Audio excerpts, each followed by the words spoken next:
imaginas que a medida que van las sesiones a Román le gusta mi historia? Y me dice, va, vente al podcast. Mi padre se iba a ir a trabajar y mi madre le paró y le dijo, si yo en algún momento me pasa algo, me voy o me muero, quiero, por favor, te suplico que cuides de nuestra hija. Y mi padre fue como, vale, y se fue. Entonces aquí ha pasado algo más grave y mi mente dijo, ¿y si se suicidó? Claro, cuando me lo contó, yo dije, es que claro, mi madre se sentía basura y terminó como tal. O sea, para mí en mi mente era como una metáfora de decir, terminaste tal cual te sentías en ese momento. Intentar cometer los mínimos errores posibles para que mi padre dijera, vale, bien, o es fácil criarla. Comíamos con mis abuelos, dormía con Sandra, ella era la que me llevaba al cole, la que me compraba la ropa. Mi padre, sin embargo, la única ayuda económica que le dio más o menos fueron 20 euros. De las pocas veces que nos comunicamos y es a gritos, es que no me dan ganas de hablar contigo. No tengo madre, mi padre no me quiere, pues ya no tengo a nadie más. No, por suerte tuve una familia que dijo, oye, la niña, sí.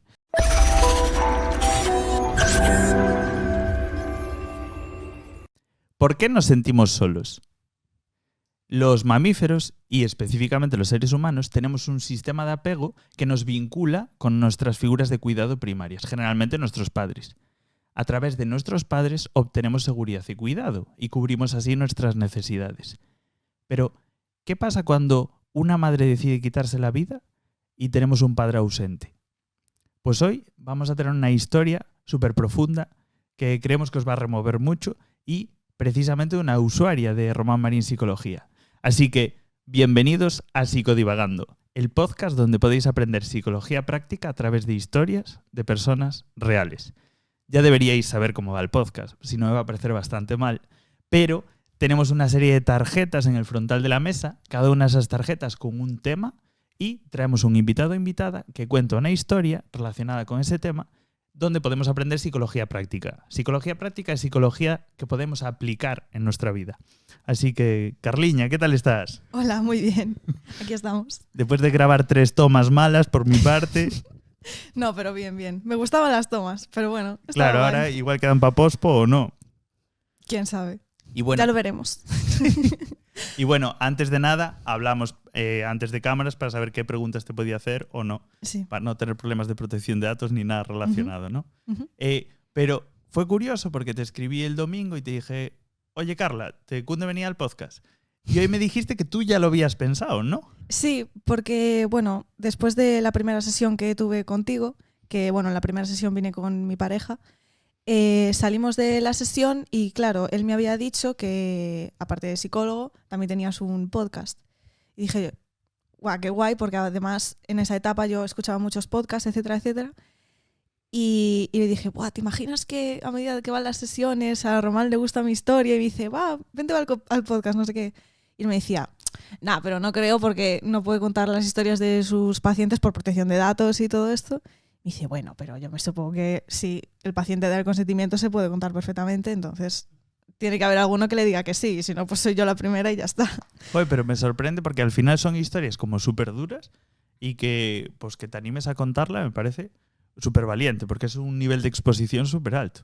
Sí, pero bueno. Bueno, para los 288 suscriptores que tenemos. No, pero está bien. Si se pueden ayudar por lo menos a una persona, bien. No, sí, esto poquito a poco iremos creciendo. Claro.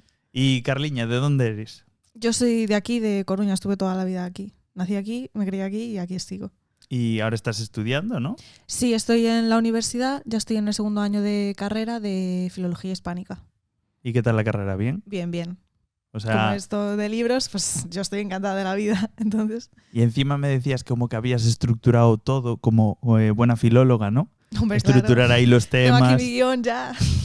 Bien. Bien, y después, esto supongo que lo puedo contar, si no lo cortamos después, ¿vale? Vale.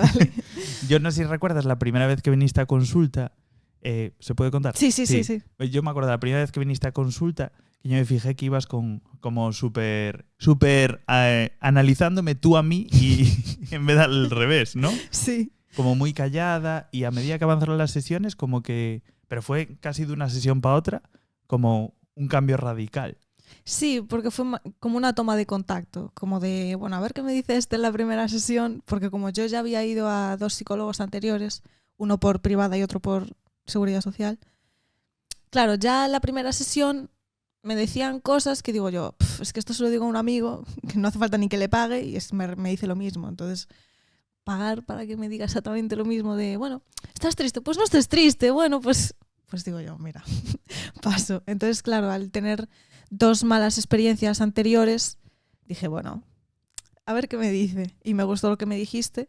Entonces dije, vale, en este sí que puedo confiar, en este sí que sé que me puede ayudar a solucionar las cosas, así que bien. Qué bien. También te digo que un psicólogo de esos... Bueno, es que ya consejos ya está mal dicho, pero que dé a ese tipo de premisas me parece, pues, deja mucho que desear, ¿no? Sí, la verdad. Como si tú no supieras que, pues, Claro. que quieres estar bien, ¿sabes? Que de hecho era lo que yo quería, estoy acudiendo a ti precisamente porque sé que estoy triste y sé que estoy mal y quiero solucionarlo y no me estás... Entonces, no es para que yo identifique que estoy triste, sino porque quiero cambiarlo. Entonces, si me podrías dar un poco de pautas, pero claro, no pasaba eso. Claro, es que a veces muchos psicólogos como que se centran en el síntoma, vamos a llamarlo, como estás mal. Y claro, si yo te estoy diciendo estás mal, pues en tu cabeza ¿qué va a estar? Pues claro. Lo malo, al final. Y cuando una persona va al psicólogo, yo creo que la principal necesidad casi siempre es sentirse escuchado o escuchada. Sí. Pues yo quiero ya empezar con la historia Vale. cuanto antes, entonces te voy a hacer las 7 preguntas de la no entrevista de trabajo. Vale. Esto te puede ser útil, ¿eh? Porque estás segundo de carrera, dentro de poco buscarás trabajo. Sí, puede ser. Estás con cara de no me va a servir para una mierda, Román, pero No bueno, lo sé. lo O vamos a a lo mejor intentar. les respondo mal, quién sabe. Vale, son preguntas como sencillitas, cortas y respuestas rápidas, ¿vale? Vale. Nombre. Carla. ¿Qué emoji te representa mejor y por qué? Uy, yo creo, es que hay un emoji que es que no me acuerdo ahora cómo se llama. Las muñequitas estas que vas sacando y aparecen cada vez más pequeñitas. Muñequitas rusas, ¿cómo se llama eso? Eso. Ah, matrioscas, muy bien. Ese emoji. Ah, matrioscas. Ostras, muy... Sí que lo hay, sí que lo hay. ¿Qué título le pondrías a tu autobiografía?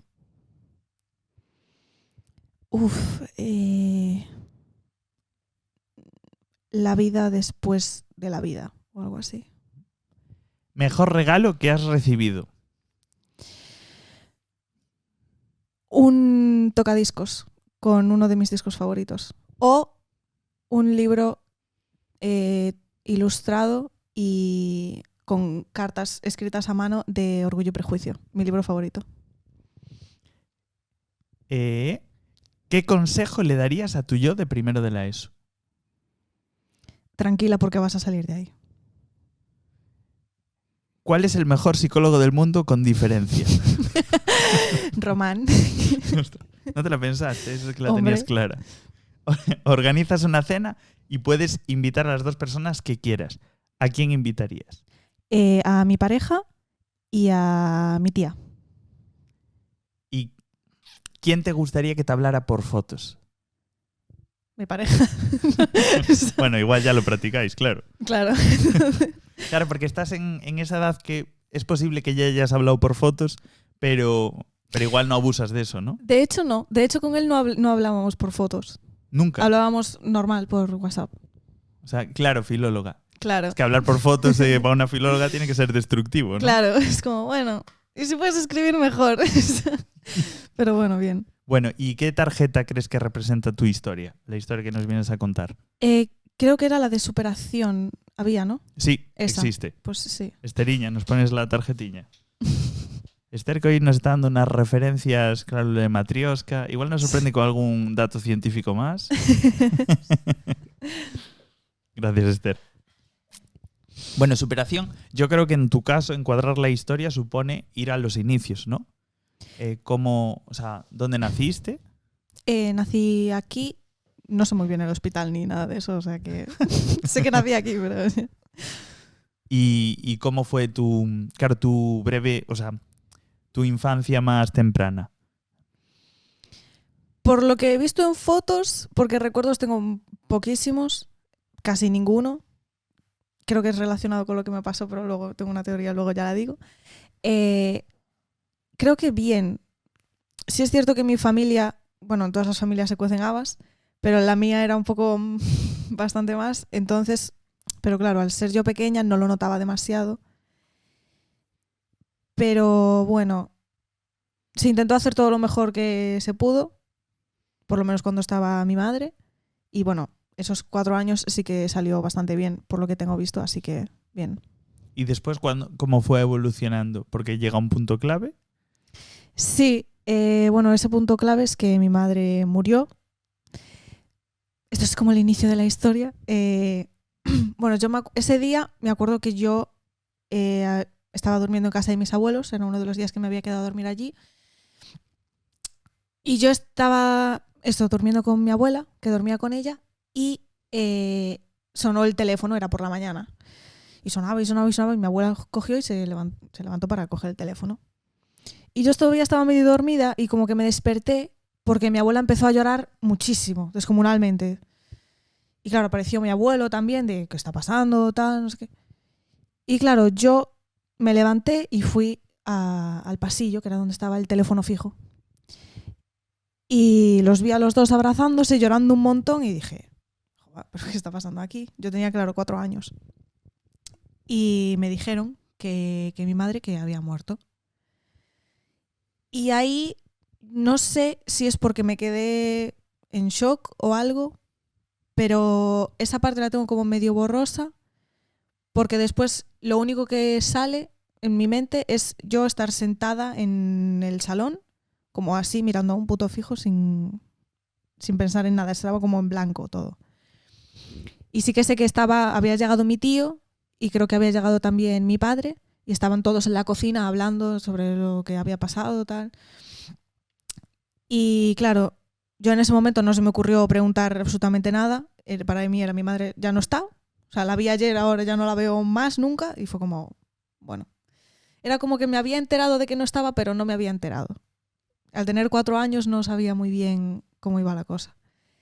Entonces, luego ya a medida que fui creciendo, bueno, como un año después o así, le había preguntado a mi padre de qué se había muerto. Y él me había dicho que se había muerto de varicela. Y claro, yo sabía lo que era la varicela en ese momento. Yo estaba vacunada de varicela, sabía que nada, unos puntitos, un poquito de catarro, un poquito de tal y ya estaba. Entonces, claro, no me caía en la cabeza como con esa enfermedad leve, por así decirlo, no te puedas morir. Y me dijo que era porque a los adultos era mucho más grave. Y yo dije, vale, me cuadra más. Porque yo sé que los niños nos solemos curar más rápido, somos un poco más de goma y los adultos, sobre todo cuando ya es un poco más mayor, es más difícil, tal, etcétera, etcétera. Entonces dije, bueno, se le habrá complicado y se habrá muerto, ¿vale? No pasa nada. ¿Qué pasa? Bueno, fue surgiendo el tiempo y, bueno, no, voy a contarlo todo cronológicamente porque así es tal. ¿Te puedo hacer unas preguntas? Porque Sí, no sí, te sí. quería interrumpir antes. En ese momento que estabas con 4 años mirando un punto fijo, ¿llegaste a llorar? No lo sé. Si lloré no lo recuerdo, la verdad. Es que no sé. Creo que no. Creo que lloré después, como momentos después, porque sí que recuerdo que incluso a mí misma con 4 años me sorprendió que yo no llorara. Porque yo los veía a todos llorando y yo decía, pero ¿qué pasa? Y me acuerdo que cuando ya, digamos, como desperté de ese shock, por así decirlo, que yo estaba mirando al punto fijo, fui a la cocina donde estaban todos y mi tío me había dicho, claro, porque los miré rarísimo, de, ¿pero por qué estáis llorando todos? ¿Pero qué os pasa? ¿Qué? Entonces, mi tío me dijo, claro, es que le parecemos tontos porque estamos aquí todos llorando, que no sé qué tal. Y sí, para mí era como, es que no entiendo. Porque, claro, yo no entendía el concepto de muerte en ese momento y yo pensaba, voy a llegar a casa y va a estar mi madre en la habitación o lo que sea. Y claro, no. Ellos sabían perfectamente que no iba a pasar eso. Entonces, creo que lloré cuando me di cuenta realmente que no le iba a ver más. Pero realmente no lo recuerdo muy bien. En ese momento creo que no. Pero nada. Y los pensamientos que tenías es de no entender lo que estaba pasando, ¿no? Sí. O sea, creo que mi mente, no sé, es que al ser una cosa tan fuerte, mi mente dijo, apágate. Y no me dejó como gestionar bien esos sentimientos y como que los bloqueó y al ver que el resto claramente no estaban sus sentimientos bloqueados, dije, ¿qué es esto? No, No entiendo nada. Entonces... ¿Y por dónde ibas contando? Que después... Sí, bueno, eso. Mi madre falleció tal. Le pregunté a mi padre que por qué había pasado eso. Y claro, nosotros vivíamos en un piso que lo habían renovado y todo. ¿Qué pasa? Que yo en ese piso, a partir de ahí, empecé a pasar muy poco tiempo. Solíamos comer, a partir de ahí solíamos comer con mis abuelos y yo me quedaba con mis abuelos y mis abuelos me llevaban al cole o me llevaba a mi tía. Bueno, también un poco de contexto, eran 5 hermanos. Mi madre era la pequeña de todos, mi tía, vamos a ponerle Sandra, porque como menciono varias tías, pues para identificarlas, mi tía Sandra y mi madre eran las que más conexión tenían y las que más juntas estaban. Luego estaba mi tío, mi madrina y luego la hermana mayor de todas, que vamos a ponerle Gabriela, que más adelante es crucial en la historia. Y bueno, mis abuelos maternos. Entonces mi tía Sandra y mis abuelos eran básicamente los que me criaban. Comíamos con mis abuelos, dormía con Sandra, ella era la que me llevaba al cole, la que me compraba la ropa, todo, se encargaba de absolutamente todo. Y casualmente ella no es que tuviera una posición económica ideal como para ocuparse de una niña, porque a veces ya no tenía ni para ella misma como para... Mi padre, sin embargo, la única ayuda económica que le dio más o menos fueron 20 euros, que esos 20 euros ni siquiera los ahorró para ella, me los metió a mí en una cartera que me dio cuando ya cumplí como 10 años o algo así, como una carterita para ir haciendo mis ahorros, y ahí tenía esos 20 euros que le había dado a mi padre.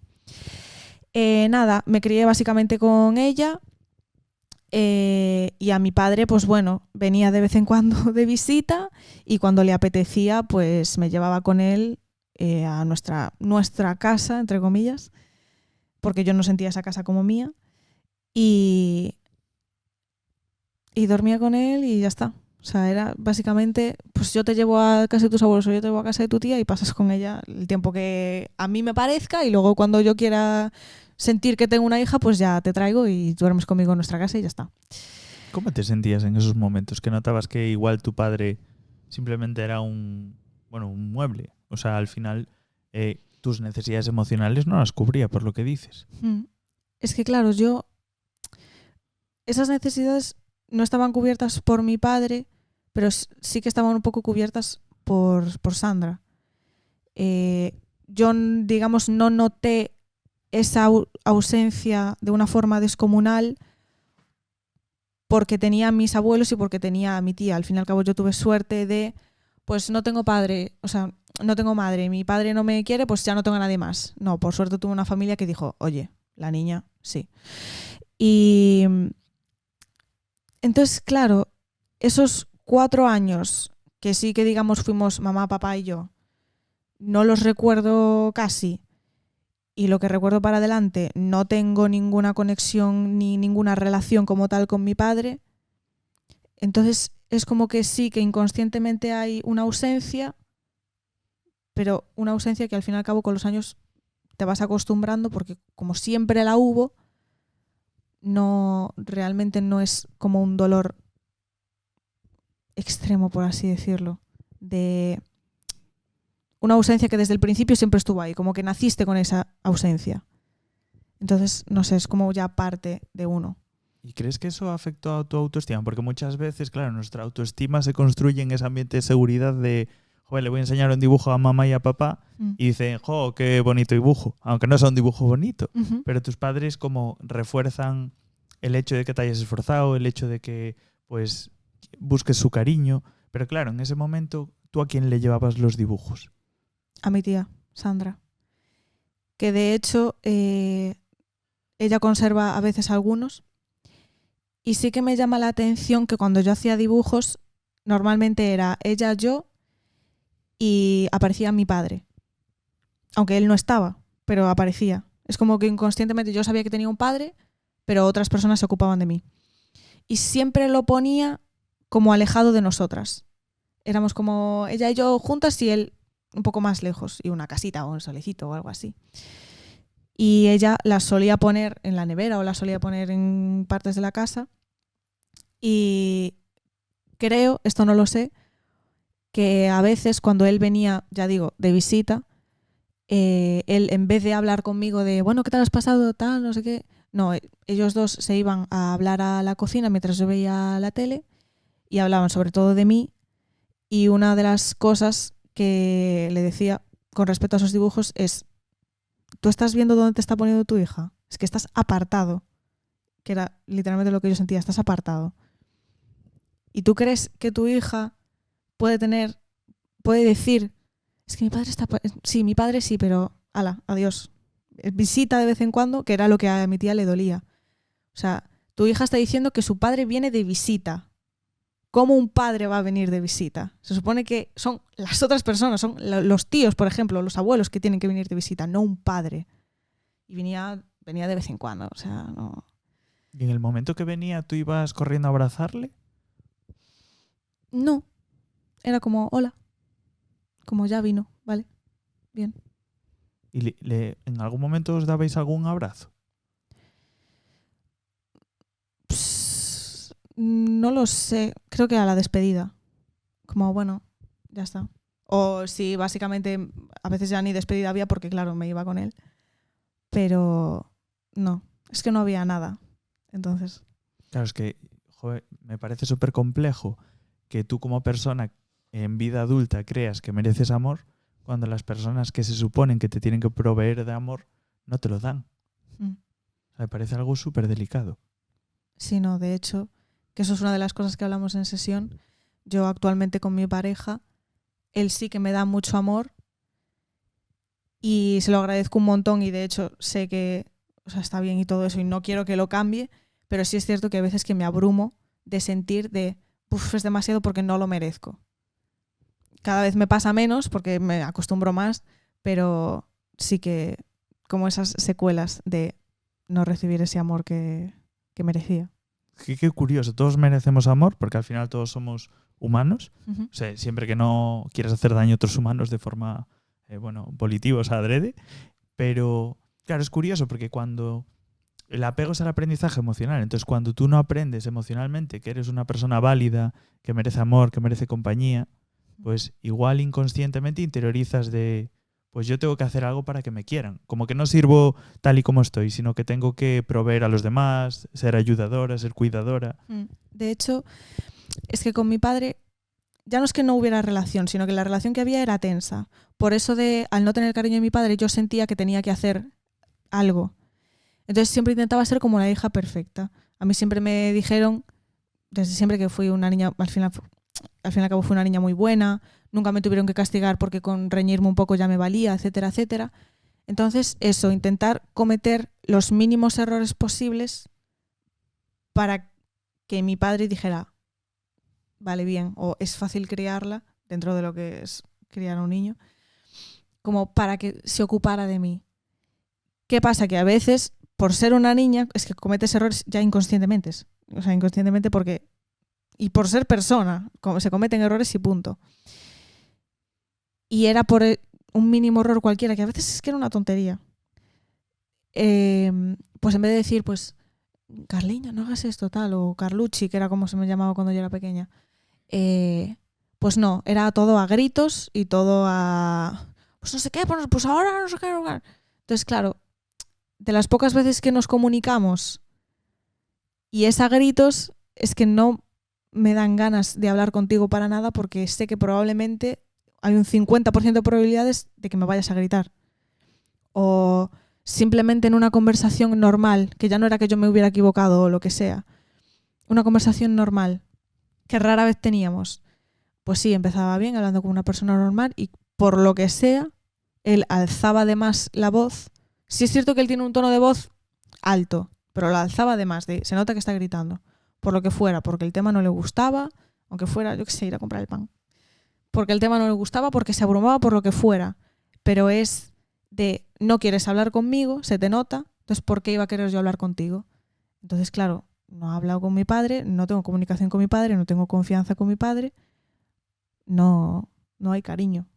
Y digo yo, desde esas discusiones o esas visitas de tu padre, ¿cómo fue la adolescencia o la entrada en la adolescencia? Claro, es que la adolescencia ya fue una etapa un poco diferente porque, claro, digamos, desde los 4 años hasta aproximadamente 8 o 9, estuve eso con mis abuelos y con Sandra. ¿Qué pasa? Que Sandra se cansó porque mi padre lo que hacía era... él sabía que mis abuelos y mi tía me querían un montón. Entonces, cualquier cosa que a mí me pasara o si yo estuviera triste, ellos se derrumbaban. Entonces, mi padre jugaba con eso para que, digamos, él poder hacer lo que le diera más o menos la gana, usándome a mí como arma de, pues yo qué sé, mi abuelo, por ejemplo, una anécdota que me contaron, es que mi padre, cuando yo era muy pequeña, tenía 5 años o algo así, cuando íbamos caminando, él iba delante de todo y yo iba detrás intentando seguir su ritmo, porque mi padre tiene una zancada enorme. Entonces, claro, yo con mis piernas pequeñitas intentaba hacer lo máximo posible para tal. Entonces, claro, yo iba atrás de todo. Y mi abuelo lo veía y le parecía fatal y se enfadaba un montón de cómo está mi niña detrás de su propio padre. Es que ni siquiera me cogía de la mano ni nada. Mi abuelo me cogía muy fuerte de la mano, como, no quiero que te escapes, quédate aquí a mi lado.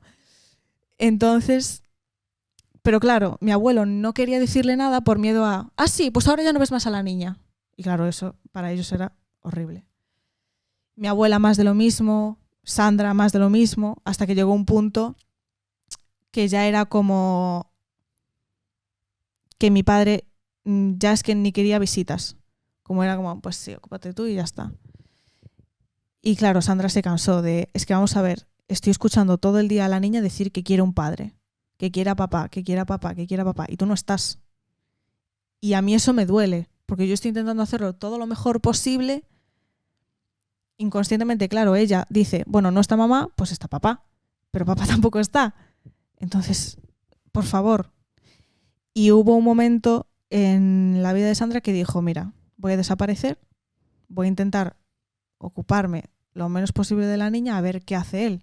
Porque claro, al fin y al cabo, la ayuda que tenía mi padre eran eso, Sandra y mis abuelos. Entonces Sandra dijo, bueno, pues no te voy a ayudar más, ocúpate tú. ¿Qué pasa? Mi padre no se ocupaba. Mi padre en ese momento había conocido a otra chica, vamos a ponerle Estrella, por así decirlo. Y Estrella tenía un hijo también, más mayor que yo. Pero era una relación un poco rara, porque era como que tenían una relación sin tener en cuenta a los hijos. Cosa que teniendo hijos es muy importante. La verdad. Casi imprescindible, diría yo. Y de hecho mi padre le decía a mi tía Sandra que le daba igual el hijo de Estrella. Que por él le importaba una mierda, diciéndolo textualmente. Entonces, claro, Sandra se quedaba de piedra y decir, imagínate que Estela o Estrella, ya no me acuerdo cómo me puse, opina lo mismo de tu hija. ¿Te da igual? ¿Cómo vas a salir con una persona que le da igual tu hija? Pero claro, a mi padre también le daba igual yo. Entonces, claro, eso. Y entonces, claro, al estar con una nueva pareja tenía menos tiempo todavía de estar conmigo. Y al desaparecer, al Sandra no querer ayudar más, por así decirlo, claro que me quería, pero era por, oye, hazte cargo de tu hija. Claro, nos íbamos con Estela, pero es que a mí ella no me gustaba y yo estaba incómoda. Porque, claro, yo no quería otra madre. Yo era muy pequeña y lo de mi madre todavía estaba más o menos reciente y para mí era como, es que tú no la vas a sustituir. ¿Quién te crees tú que eres como para sustituir a mi madre? Y yo en ese sentido estaba un poco enfadada con mi padre y decir, ¿cómo puedes pasar página tan rápido, digamos? Es como, no, es que no la vas a sustituir, me caes mal, no. ¿Ahí fue la primera vez que sentiste emociones negativas hacia tu padre? Un poco más sostenidas. Sí, sí. Y aún encima, claro, es que las pocas veces que venía de visita a mi padre a raíz de conocer a esta persona, es que venía siempre enfadado. Y a veces era por el trabajo, vale, pero a veces era porque yo que sé, había tenido una discusión con ella y las pagaba con Sandra y conmigo. Es como, es que no tenemos culpa. Y yo, claro, no me gustaba ver que las pocas veces que veía a mi padre solo venía enfadado. Yo decía, esta tía, es que ¿qué hace? No sé qué tal. Le echaba la culpa a ella, digamos. cuando en realidad... Porque claro, mi padre era mi padre y era como el dios de, es que siempre tiene razón, pero no era así. ¿Y dónde te refugiabas? Porque la adolescencia es una etapa complicada. Yo creo que todos recordamos que en nuestra adolescencia le damos mucha importancia a lo que pensaban los demás y como que siempre al final encontrábamos algún tipo de apoyo. Pero entiendo que, joder, una niña con todo ese proceso de adolescencia de estoy desarrollando mi identidad, estoy pensando en cómo me siento, en quién soy, hacia dónde voy, y no tener una persona que te dé a la mano y que te acompañe. No, yo la adolescencia sí que no tenía. Porque la adolescencia fue la etapa en la que... Porque bueno, visto lo visto que con, digamos, mi padre ya no contaba con la ayuda de Sandra y como cogiendo la oportunidad de que a mi tía Gabriela, que por si no os acordáis es la mayor de los 5 hermanos, le habían diagnosticado cáncer por primera vez. Entonces estaba así un poco pachuchita y tal, entonces dijimos, bueno, mi padre dijo, bueno, pues vamos la niña y yo allí a cuidarte. Primero, de cuidar absolutamente nada, porque se ocupaba todo de ella y aún encima mi padre con enfermos no se llevaba bien y yo era pequeña, tampoco podía hacer mucho. Y ya no era solo estar allí para cuidarla, sino que nos acabamos viviendo allí durante 9 años, que fue eso, desde mis 9 años hasta mis 18. Entonces yo pasé toda la adolescencia ahí. Claro, mi tía ya había superado el cáncer, en ese momento no era muy grave, pero bueno. Entonces lo superó tal y nosotros seguimos allí, que yo no entendía por qué. Porque claro, a mí se me había dicho que yo iba allí porque ella estaba mal. Y ahora que está bien, ¿por qué no nos volvemos a nuestra casa? Claro, mi padre estaba comodísimo. Llegaba a casa del trabajo, tenía la comida hecha, la niña estaba ocupada, o sea, ya estaba con otra persona. Tenía, al fin y al cabo, el piso le gustaba mucho porque era grande, tenía terraza, 3 habitaciones, 2 baños, ¡buah! Para él era una maravilla, pero para mí no. Porque yo nunca había tenido conexión con Gabriela. De hecho, es que pocas veces hablaba con ella. Creo que de los 5 hermanos era con la que menos conexión tenía. Y claro, estar viviendo con ella, yo no la conocía mucho tampoco en ese momento, porque claro, al no tal, pero claro, fue de no conocerla a vivir con ella y ver exactamente qué persona era. Y era todo el rato quejas por cualquier cosa. De su trabajo, de sus compañeras de trabajo, siempre había quejas. La cosa más bonita que escuché decir de ellas es vagas. O sea, os lo podéis imaginar. En casa igual, que si se quejaba de que mi padre es que haces mucho ruido al comer, es que no sé qué, y todo, ella era doña perfecta y los demás estábamos todos equivocados siempre. Y había veces que de verdad es que parecía que quería que llegaras al límite para que estallaras contra ella y ella hacerse la víctima. Dijo, es que, Dios mío, no es que... Ya, pero es que tal. Y ahora encima muchas veces, es lo que digo, mi padre seguía viniendo enfadado siempre. Creo que es de las emociones que más le vi a mi padre, por no decir la única. Entonces, claro, venía enfadado del trabajo y mi tía aún le decía, sí, pero es que no has hecho esto y sabes que en las sábanas no sé qué, no sé cuánto. Entonces, claro, mi padre decía, joder, tío, no puedo llegar a casa tranquilo, no sé qué tal. Y claro, yo en la adolescencia, sobre todo me acuerdo un curso tercero de la ESO, que bueno, después vino la pandemia y todo esto del COVID y tal, pero tercero de la ESO fue decisivo porque es eso, yo estaba pasando por, digamos, esa etapa de quién soy, porque yo me acuerdo, lo achacaba un poco a que tenía unos amigos que cada uno tenía como su personalidad muy marcada y todo el mundo sabía más o menos qué rol cumplía dentro del grupo de amigos, pero yo no. Entonces era como que intentaba copiar un poco personalidad de todos mis amigos del grupo y claro, no encontraba la mía, porque esa no era la mía. Y claro, al ir creciendo yo me daba cuenta que al final de este grupo de amigos me separé porque había cosas que es que ya no me gustaban, como ir juzgando a todo el mundo, porque me recordaba lo que tenía en casa. Es decir, llego en casa y veo a mi tía juzgando hasta las personas que aparecen en la tele y llego al instituto y llego con mi grupo de amigos y primero que pasa, primero que se juzga. Y es como, no puedo descansar un poco de tanto juzgar y tanto crítica y tanto tal. Entonces, claro, pues yo veo que el denominador común de la adolescencia hasta el momento era molestas, ¿no? sí. Entonces, cuando intentas responder a la pregunta ¿quién soy? Es difícil dar una respuesta positiva, ¿no? Si mi padre no me atiende, si mi tía subraya todo lo que hago mal, y si tengo un grupo de amigos que se centra constantemente en los supuestos defectos de otras personas, claro, ¿quién soy yo? Claro. Entonces, eso. Bueno, también, otra cosa que pasó también como... Porque yo siempre digo que en la familia de los Martínez, que es lo que tal, hubo como 2 bombas, digamos, por así decirlo.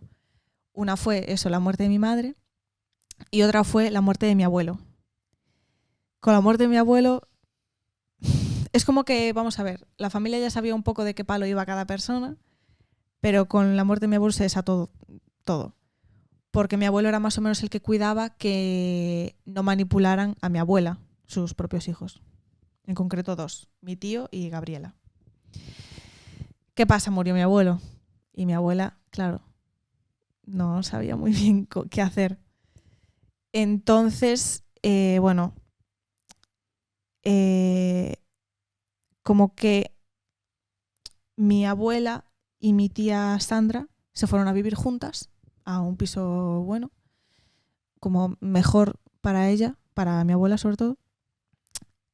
Y hubo una tarde, creo que fue, mi abuela pasó por el barrio donde vivía ella antes. Y en ese barrio hay literalmente bajando la cuesta, hay como una tienda que la lleva una chica que era amiga tanto de mi abuela como de Gabriela, como de su hija. ¿Qué pasa? Que Gabriela y la chica de la tienda se hicieron más amiguitas. Y Gabriela, eso, es una persona como muy de aparentar y muy siempre de yo soy la buena y tú eres el malo. Y o estás contra mí o estás conmigo, etcétera, etcétera. Entonces había cosas que, claro, Gabriela tomaba malas decisiones y las achacaba a otras personas, en este caso a su madre. Y empezó a, digamos, para decirlo rápido, meter mierda de su madre a muchas personas del barrio, en concreto a esta chica de la tienda. Entonces, claro, el día que mi abuela pasó por allí, pasó por la tienda y estaba Gabriela con la chica. Y claro, Gabriela le empezó a decir un montón de cosas horribles, no sé cuáles exactamente, pero horribles. Básicamente como que era la peor madre del mundo, cuando absolutamente todo lo contrario. Como que es que todo lo malo que me pasa es por tu culpa, no sé qué, bueno, cosas así, digamos. Y mi abuela se fue muy nerviosa para casa, claramente. Al fin y al cabo mi abuela perdió a sus padres también muy joven, en la época en la que las épocas de nuestros abuelos no eran las épocas ideales. Ella se crió en un colegio de monjas, ella tuvo la suerte de encontrar a una persona que de verdad la quiso y se pudo casar con él. Su deseo en la vida era tener una familia y es lo que tuvo. De hecho, a día de hoy le preguntas y te diría que volvía a escoger las mismas decisiones sin dudarlo. Y es eso, una persona muy dedicada a su familia, muy dedicada a su casa, muy siempre todo listo, siempre todo perfecto, y que se le pague de esa manera, pues no era justo. Y claro, llegó muy nerviosa a casa y mi tía Sandra eso la intentó calmar y tal, pero bueno, al día siguiente Sandra llegó del trabajo y vio que el perro, porque tenían un perro, estaba como muy nervioso. De ven ya, como que el perro le decía ladrando, ¿no? De ven porque está pasando algo. Y efectivamente el perro la llevó al baño y estaba mi abuela con todo vómitos, heces, etcétera, tirada en el suelo, desmayada, inconsciente, que fatal. Y claro, bueno, la llevó al hospital, etcétera, etcétera, le había dado un ictus. ¿Qué pasa? A partir de ahí, claro, mi abuela actualmente no puede, lo único que no puede mover es el lado derecho, pero está bien. ¿Qué pasa? En ese momento no hablaba, escuchaba pero poco, no se movía absolutamente nada. ¿Qué hicieron sus hijos? Nada, la enviamos a una residencia, tal, no sé qué. Claro, mi tía Sandra era como en la residencia, la abuela se va a morir y yo no voy a dejar que mi madre se muera. porque mi madre ha estado años dedicándose a su familia como para que se le pague de esta manera. ¿No os encarguéis vosotros? No pasa nada, me encargo yo. Y se encargó de ella con un montón de problemas económicos, porque sus hermanos no ayudaban absolutamente nada. Bueno, mi madrina sí que se pasaba de vez en cuando por allí, eso para visitas y tal, pero los otros dos, nada. Y mi padre tampoco. Y yo la iba a visitar de vez en cuando con Gabriela. ¿Qué pasa? Que mi tía Sandra, mientras ella trabajaba, tenía una muy buena amiga que eran casi como hermanas, vamos a decirle Nerea, que era Nerea la que se encargaba de mi abuela. En una de estas visitas estaba Nerea, no estaba mi tía Sandra. Y Nerea me vio mal, porque yo llevaba unos años viviendo con Gabriela y con mi padre y ya me había notado mal y dijo, la niña no está bien. Y me preguntó qué me pasaba, que si estaba bien, y yo no aguanto en esa casa, no sé qué, es todo un infierno, etcétera, etcétera. ¿Ahí ya te permitías sentir emociones? Sí, un poco. Dije, pues yo identificaba yo no estoy bien en esta casa. Y Nerea fue a hablar con Gabriela, decirle, mira, lo estás haciendo como el culo y no te voy a permitir que trates a la niña así, etcétera, etcétera. ¿Qué pasa? Que Gabriela se enfadó claramente, porque ¿cómo le vas a decir que ella ha hecho algo mal, sabes? Y me cogió y nos fuimos y no volví a ver a mi abuela ni a Sandra durante bastantes años, durante 6, 7 años, no las vi nunca más. Sandra me intentaba escribir y al principio yo le contestaba, pero claro, Gabriela y mi padre me preguntaban, ay, te hablo, no sé qué, no sé cuánto. Era como que me decían que yo podía hablar con ellas, pero no podía porque les parecía mal, porque claro, para ellos Sandra me había abandonado y Gabriela había sido como la que nos había rescatado porque mi padre y yo estábamos muy mal, porque claro, ¿qué vamos a hacer? O sea, te manipulaban. Básicamente. Yo no caía, hacía como que caía, pero yo sabía perfectamente que eso era mentira. Porque vale que yo fuera pequeña y que no tuviera muchos recuerdos, pero yo sabía perfectamente el tipo de persona que era Sandra. Y yo sabía perfectamente que me había cuidado cuando mi padre no lo había hecho.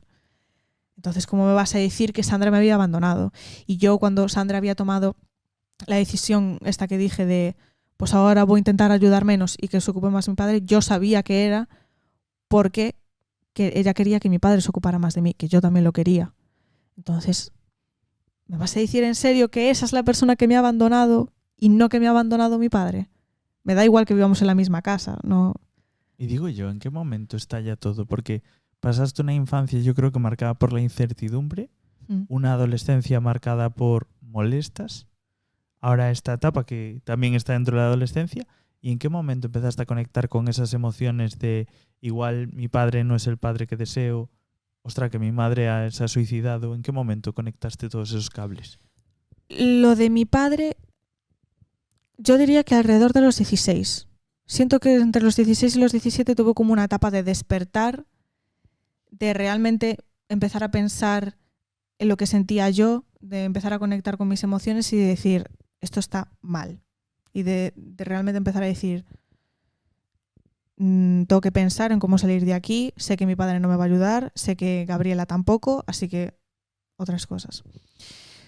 Con lo de mi madre, claro, aquí es que pasó, digamos, como más contexto, después de eso, de no haberlas visto durante esos años, tanto a mi tía como a mi abuela, un día mi tía Sandra contacta con mi tía Gabriela porque van a vender el piso el piso donde vivían mis abuelos con tal, que lo van a vender.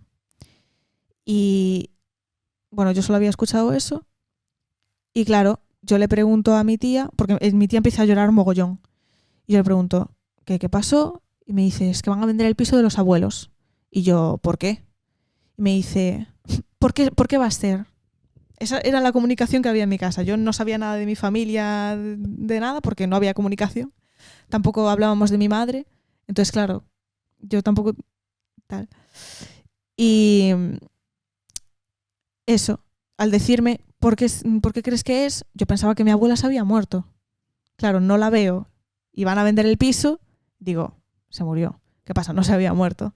Era básicamente a mi tía Sandra no le apetecía estar pagando por un piso que al fin y al cabo es que nadie se estaba ocupando de él, era un gasto más, no tenían mogollón de dinero como para andar derrochando, entonces dijo, mira, lo vendo, que se ocupe otra persona y se acabó.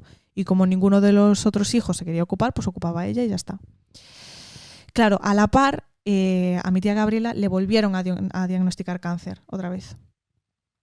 Entonces, digamos, juntando esas dos cosas, mi tía Gabriela dijo, bueno, vamos a volver a ver a la abuela. Y yo, bueno, vale. Volvimos y a mi abuela la vi muy mejorada de la última vez que la había visto.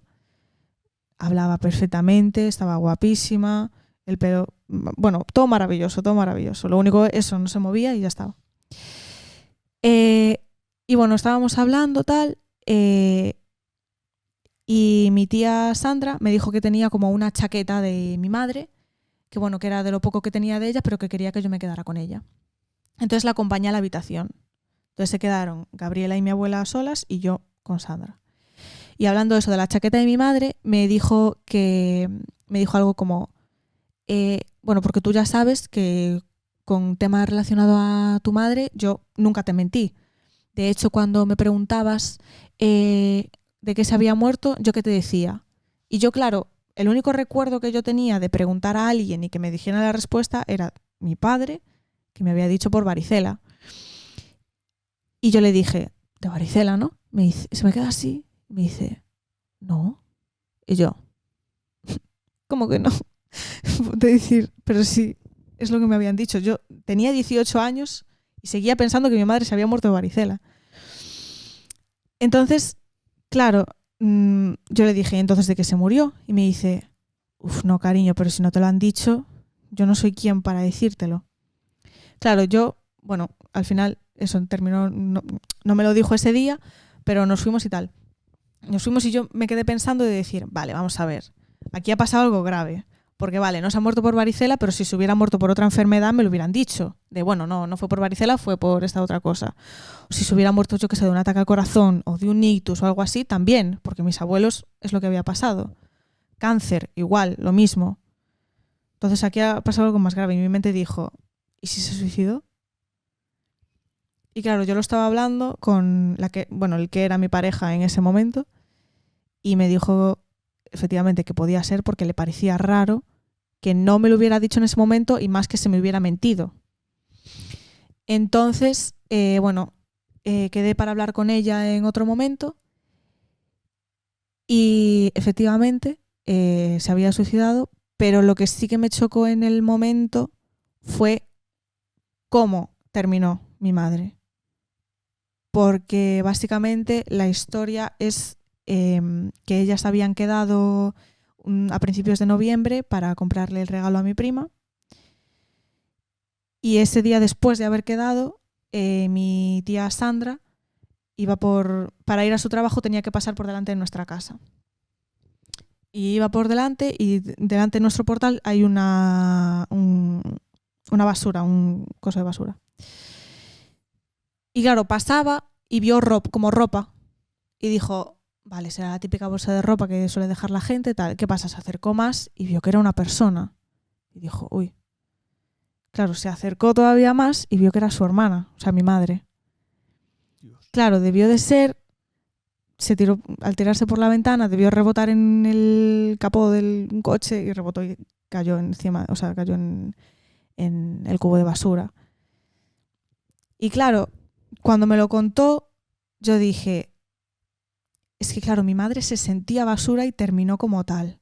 O sea, para mí en mi mente era como una metáfora de decir, terminaste tal cual te sentías en ese momento. Porque mi madre, claro, tenía depresión e incluso me habían dicho que también tenía bipolaridad. Es que se sentía fatal. Y yo, cuando me lo dijo, de que eso se había suicidado, es como que yo perfectamente sabía que yo no tenía culpa, o sea, que si lo había hecho no lo había hecho por mí. Lo habría, pues eso, su vida no era la que ella quería o lo estaba pasando muy mal y decidió hacerlo confiando que había personas en su familia que sí que me iban a criar bien.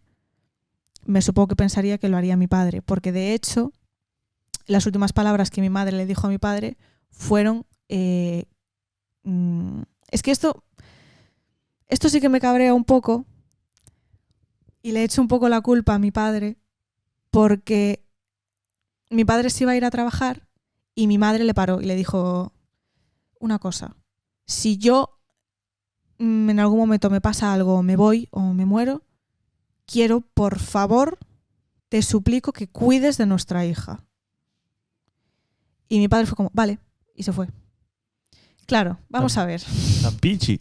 Vamos a ver. A ti tu mujer te dice, si me pasa algo, por favor, cuida a nuestra hija, tal.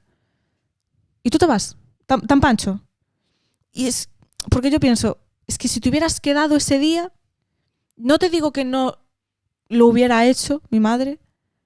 O sea, al fin y al cabo, si tú te quieres suicidar, lo vas a hacer tarde o temprano. Pero sí que tal vez lo hubieras retrasado. Lo hubieras retrasado el suficiente tiempo como, yo qué sé, yo tener recuerdos con ella, o incluso yo tener la consciencia, y aunque fuera pequeña, intentar ayudar a mi madre, y que incluso a día de hoy, que pudiera seguir estando aquí. Entonces, ahí, en ese momento sí que sentí odio profundo hacia mi padre. De decir, es que podías haberlo evitado. O sea, literalmente te lo dijo a la cara de... Literalmente es que te dijo, me quiero ir. Y tú no hiciste nada, te piraste tú. Es decir, tío, no. Y un apunte sobre lo que dices de, al final, si alguna persona pues está pasando por esos pensamientos, o sea, que busque ayuda. Porque al final, si una persona piensa eso y nada cambia, pues igual sí que esa idea está más presente. Pero cuando buscas ayuda, yo siempre, no sé si lo leí en algún sitio, pero yo tengo esta idea en la mente de que todas las personas que en algún momento lo pensaron y no lo hicieron, finalmente se arrepentirían de haberlo hecho. Entonces, que si alguna persona se encuentra en esa situación, que pida ayuda. Porque claro, al final la ayuda, aunque solo sea que te escuchen y que te sientas escuchada, sobre todo, hace mucho. Pero bueno, es un tema hipercomplejo, sí. claro. Sí, no, porque de hecho, Sandra y mi padre sí que habían hablado como que que la notaban un poco así medio decaída, pero claro, pensaban que era una etapa pues triste, como tenemos todos. Y mi madre, sí es cierto que, bueno, todos sabían que tenía esto de la bipolaridad. Ella no quería ayuda porque pensaba que iba a ser algo eso que ella podría solucionar, porque ella era mucho de, pues puedo yo sola y ya lo hago yo y ya lo hago todo yo. Y claro, una persona que no está acostumbrada ni a preguntar ni a recibir ayuda, la única vez que sí que intentó hacer lo que es como un poco subliminal, porque no lo dijo directamente, pero sí que es un poco eso, pedir ayuda de me quiero ir, cuida de nuestra hija. Es que te lo está diciendo y tú no has hecho nada. Entonces... ¿Y tú cómo has integrado eso ahora en tu vida? Mal, porque es como de las cosas que más que más se me pasa por la cabeza cada vez que, yo qué sé, mi padre pues me habla bien o cosas así. Porque cuando hablé con mi tía sobre, bueno, no, esto córtalo, el nombre ponle pi, sí, porque okay. Si no, mi tía Sandra, sobre esto, lo de mi madre, también habíamos hablado porque ella me vio y me preguntó, es que no estás bien. Y que durante esos 7 años que no nos habíamos visto, 7, 8 años más o menos, que ella notaba algo de que yo no estaba bien, aunque no me podía ver, pero sentía que no estaba bien. Y yo le dije, efectivamente, no estoy bien, tal. Entonces, como cuadramos un poco para que yo me fuera a vivir con ella. Y ella habló con mi padre. Quedaron y habló con mi padre para decirle, oye, tu hija quiere venir a vivir conmigo, tal. Y mi padre dijo que ya se lo esperaba. Que él sabía que yo estaba mal, pero no tan mal. Pero sí que sabía que estaba mal. ¿Qué pasa? Que a él le daba igual, porque él estaba cómodo en esa casa. De hecho, él lo dijo. Es que yo soy una persona muy cómoda. Y él estaba cómodo en esa casa. Y claro, ¿qué pasa? Pero yo ya tenía 18. Digamos, podía decidir yo ya dónde irme. Mientras fuera menor, sí que guiaba un poco más él. Entonces, eso. Nada, fui para esa casa. Y es como que mi tía, al recordar que cuando yo estaba con ella siempre estaba todo el rato pidiendo cariño de mi padre, dijo, bueno, ahora que está en una situación todavía más fácil de la que ya estaba, mi padre, que es decir, es que ya ni siquiera vives con él, literalmente lo único que tiene que hacer es visitarte de vez en cuando o incluso llamarte o enviarte un mensaje, aunque sea, vamos a ver si somos capaces de hacer una relación padre-hija a partir de aquí, digamos. ¿Qué pasa? Claro, yo tenía eso en la cabeza, de, vale, entiendo que ella quiera que yo tenga una relación con mi padre, por eso es mi padre y yo siempre pedí atención, pero es que sé perfectamente el tipo de persona que es. Y yo a lo largo de mi vida he estado echando a ese tipo de personalidad de mi vida como para que uno encima venga mi padre y sea ese tipo de personalidad que yo no quiero en mi vida a meterse, no. Entonces, claro, yo recordaba eso y cada vez que venía a casa para hablar, que, bueno, ya os adelanto, aunque creo que es evidente que efectivamente no hay relación ninguna con mi padre, como que a veces me le quedaba mirando mientras hablaba y yo decía, es que es tu culpa, es que es tu culpa. Decir, es que si te hubieras quedado ese día, hubieras llamado y decir, pues hoy no puedo porque es una urgencia, no puedo ir a trabajar. Joder, es que se puede hacer eso, se puede decir, pues no voy a trabajar porque he tenido una urgencia. Es que es tu mujer, es la madre de tu hija. Es que te ha dado absolutamente igual. Y es tu culpa porque es que si te hubieras quedado, quién sabe que a lo mejor lo hubiera hecho, sí, pero más tarde. Y quién sabe si a día de hoy estuviera aquí. Es que no sé, son cosas como... Y digo yo, Carla, si tuvieras a tu madre aquí hoy, ¿qué le dirías?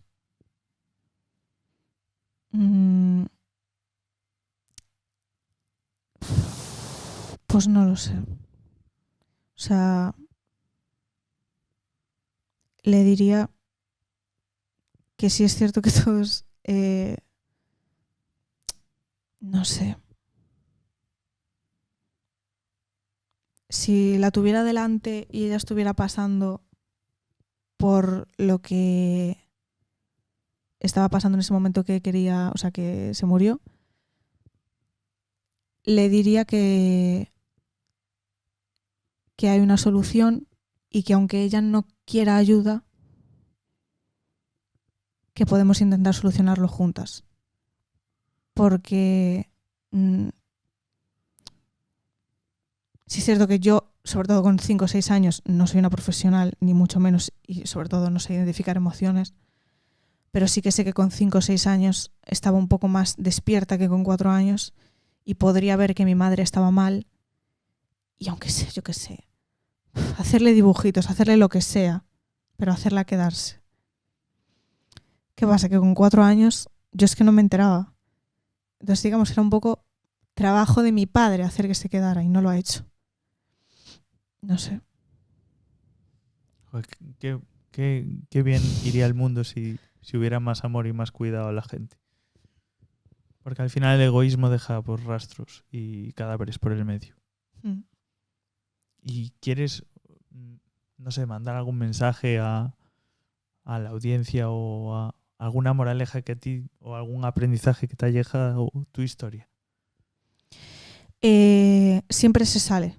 O sea, parece que no, parece que es como que esta etapa que está tan mal y en la que tan mal se pasa no se va a terminar absolutamente nunca, que va a ser siempre así, pero siempre llega un momento que es, bueno, lo que se le llama como el fondo de todo, que es que ya solo puedes ir para arriba, y sí que se llega y sí que se pasa y sí que...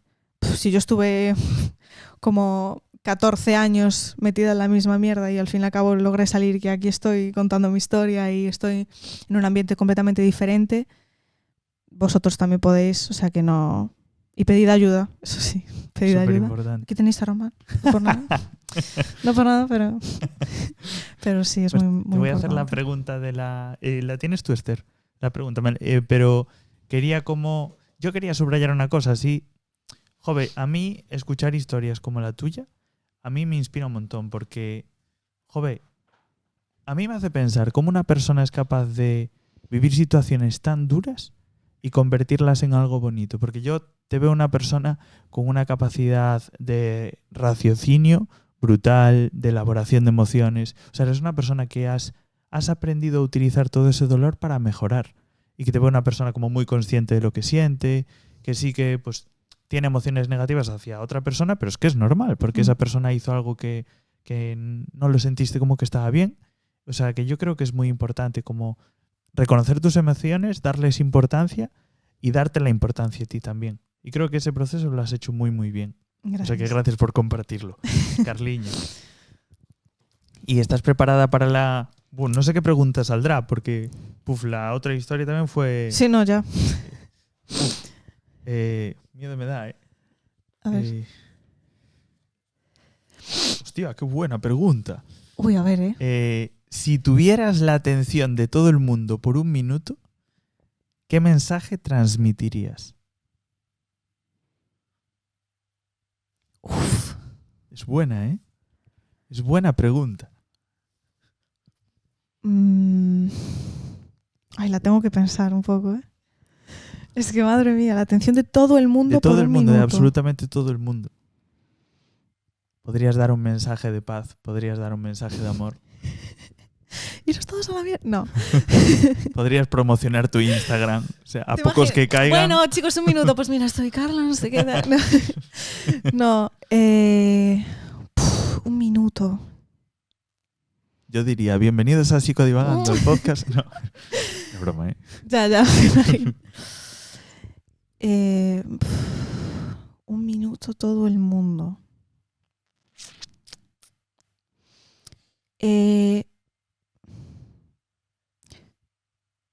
Como ser humano, al igual que te equivocas y al igual que puedes tomar...